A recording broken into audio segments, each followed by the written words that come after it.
Greetings and welcome to another edition of the Pedalshift Project.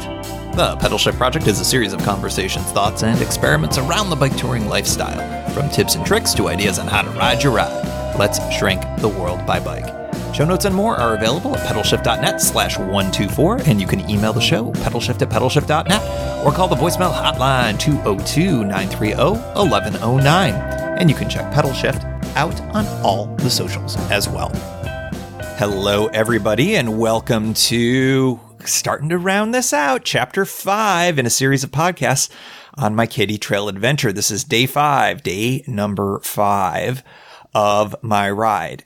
And, well, it was an interesting one. It was probably, arguably, maybe, I don't know, I'll let you be the judge, the most interesting day of the entire trip. It started off in Hermann, Missouri, and continues to Augusta, Missouri. If you missed any of the other chapters, I remind you, they're all back in past Pedalshift projects, numbers 118, 119, 121, and 123.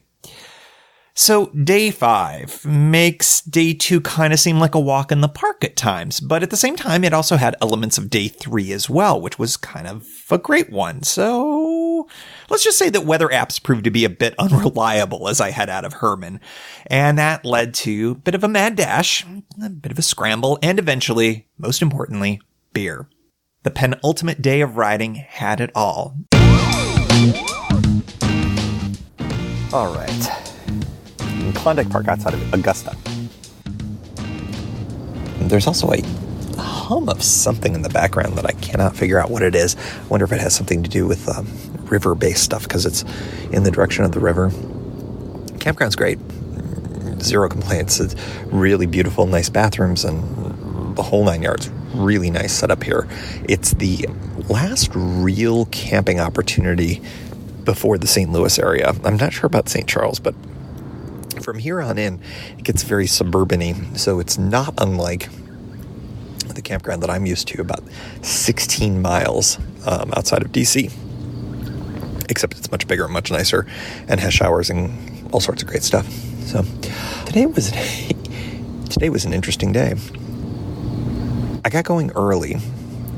I woke up about the same time, in the 6 o'clock hour, 6:30, something like that.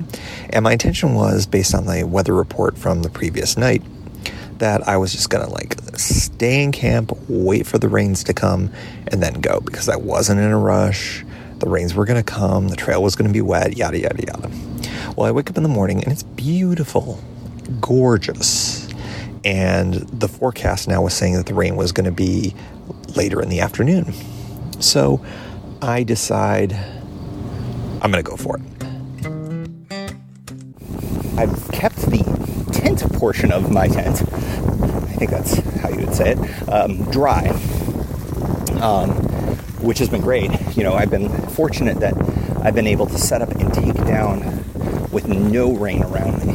That makes it so much easier because, you know, I just glance back and I've got my tarp just kind of rolled up wet on the rear of the rack here, and that works out just perfectly well. Today, I'm going to be keeping an eye on dark sky. It's been performing less well over the last few months, I've been finding, and I don't know why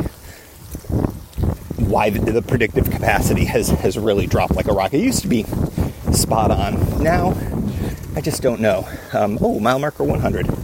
Yay.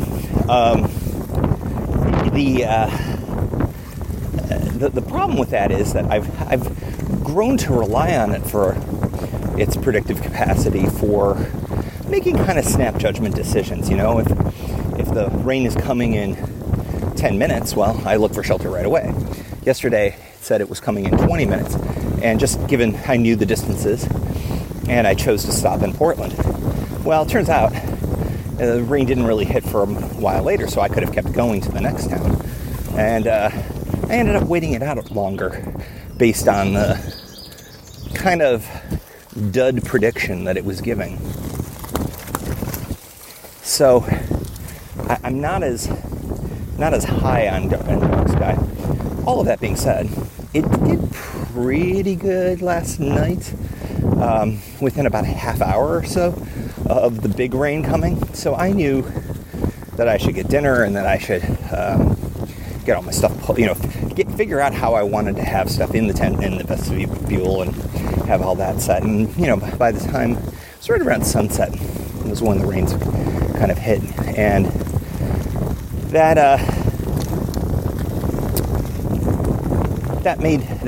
was helpful. Dark Sky today is saying that I've got until about noon. And it is really gray and overcast right now. But it doesn't feel like it's about to rain or imminently rain. It would be really neat, 35 miles to go roughly to get to Augusta, which is my planned stop for the night. It's actually the last campground, and I'm actually going a little past Augusta, so I'm thinking it might actually be closer to 40 as I think of it. But in any event, it's the town park again. It'd be nice if I could get my tent all set up before the rains came, because apparently once the rains start, it's kind of an all-day soaker up to midnight. So what would be kind of cool is, can I get there, get my shelter all set up before the rains come, and then maybe go backtrack into Augusta to get dinner. Or maybe I just make dinner. Maybe I'll just make dinner in camp. That could be good too. Pick up some beverages on the way in, perhaps. This is me making decisions on the fly while I podcast. How about that? None of that happened. So I am rolling along. I'm maybe 10 miles in to about a 35-ish mile day, give or take. And then I'm doing some video, taking a picture or something like that. And I noticed that Dark Sky pops up with a pretty angry looking storm coming. And it was coming within 25 minutes. So all forecasts out the window, there was a heavy, huge thunderstorm, complete with thunderstorm warning coming. And I had just passed by the town of Gore, Missouri, and it was relatively close, but I didn't want to backtrack. It looked like there was another town. It didn't look like there was another town. And according to the Katy Trail map, it had picnic bench thing, which usually means that there is a cover. I kind of knew that there was a reasonable possibility that it wouldn't, because it was the only service in that town, and in that instance, it tends to mean on the Katy Trail that it's a really teeny tiny town without much going on. So I decide to go for it nonetheless rather than backtrack, and I had just enough time. I just put the hammer down and I went as hard as I could. And I did get there before the rains came and found nothing.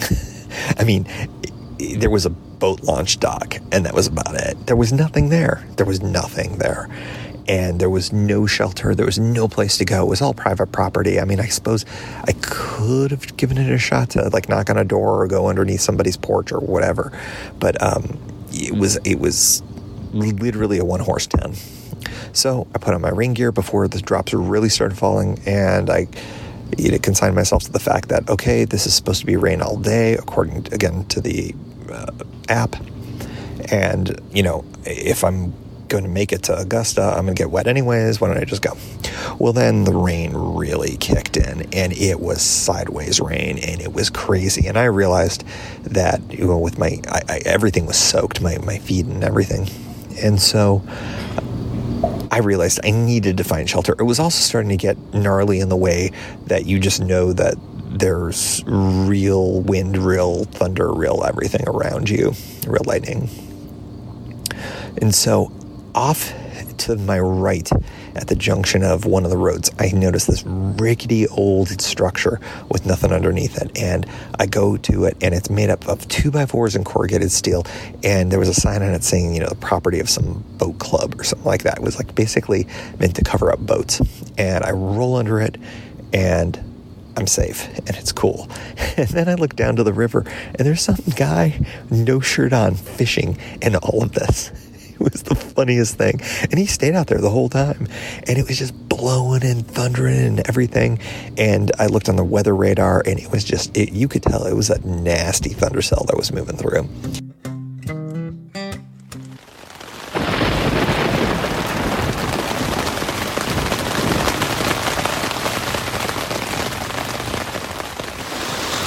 Okay, yeah, that sucks. Rain really came in. It's just blowing everywhere. And I saw this off the road, technically trespassing, but hey, what you gonna do? I'm gonna wait this one out a bit. Thunder's semi-close, but not too bad. But this is the only shelter anywhere, so best day ever. So put on the rally cap. Just flip my hat around. I don't know why people call it that. But rain is slowing down. And I'm going to get rolling soon. Thunder's gone. Thunderstorm warning is south of here. Apps, weather apps, good for you. That thunder's very far away. Hi, Mom. It was one of those times when I was like, wow, I'm kind of lucky, because as I went further on later, there was nothing else. That was the only thing. And sometimes you're sort of fortunate in bicycle touring that you'll find something like that and you make do with what you got. And it all ended up working out. Stayed there for maybe a half hour or so. And then eventually the all-day rain that was supposed to be all day, it went away. And I started rolling when it went down to basically light rain, and kept my rain jacket on, and it was fine. And then eventually it got sunny and hot and nice. And it was great weather for the remainder of the day. Except the trail was really saturated, and it was to the point where you really sunk into it, and it really slowed me down, and it reminded me of the first time I rode the Gap and how not fun that is. It's a great surface until it's not, and I think the Katy, while it drains relatively quickly, especially if it gets some sun, it's just like the Gap. You know, if it gets some rain, it's not going to be real nice. They take great care of it. It's an awesome surface until it's not. And that's what I experienced a little bit this fine day. And on that second day as well. The rain today was 4 times worse. I don't know. I'm making up numbers here. Than the other day. It was really bad. Really problematic. I rarely pull over. I can ride through just about anything, but this I pulled over for. It was that bad. The rest of the day went relatively to plan. I ate a little food that I had with me. I went to Augusta, and I stopped off at the Augusta brew house, and it was great. It was I had more beers than I needed to, and met a younger guy named Alex who was riding the full Katy Trail. We had a great discussion. Some other people there that just talked about all sorts of nonsense. It was a lot of fun, and got here to Klondike sort of a little wobbly, and it's up a really steep but paved hill. So I am pushing my bike up a steep but paved, thank you, St. Charles County, incline up to Klondike Park, my final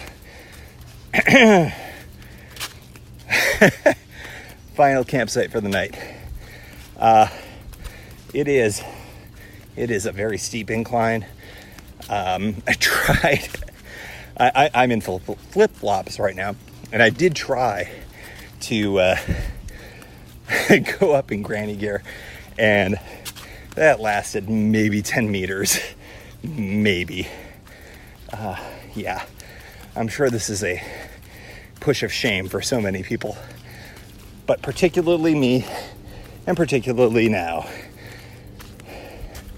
I'm excited to get to camp.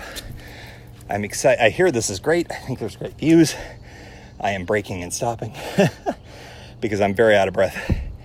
But yeah, Missouri, not on the Katy Trail, is hilly, y'all.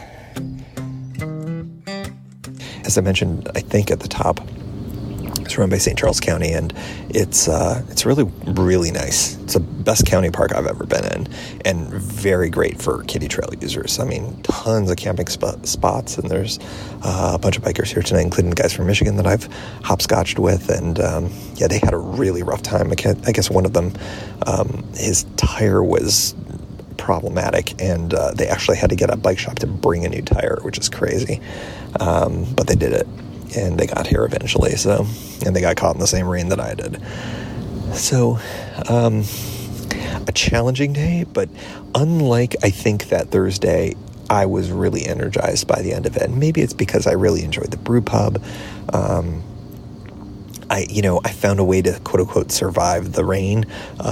And sometimes like how you get through things can make you feel more energized than down about a day. I'm dry, I'm happy, I'm showered again. Oh my God, it feels good to shower sometimes. But yeah, and I also know that this is my last night camping, and you start to have the gratitude of, hey, this has been a great trip. And you start thinking fondly about the whole thing. And, Missouri's treated me really, really well. And the Katy Trails treated me really, really well. It threw a lot at me, but, here I am. And tomorrow by this time, I'll be on a train going back and covering some of the tracks that I laid down over this past week and doing it way faster. And it's just, I think I've talked about this before with the Amtrak on the C&O. It can be a little depressing, but at the same time, you realize what you've done because you've done it with your own two legs, and that's pretty cool. Seeing the Missouri River and the state of Missouri by bike at bike speed, it's been really special, and it's been really fun.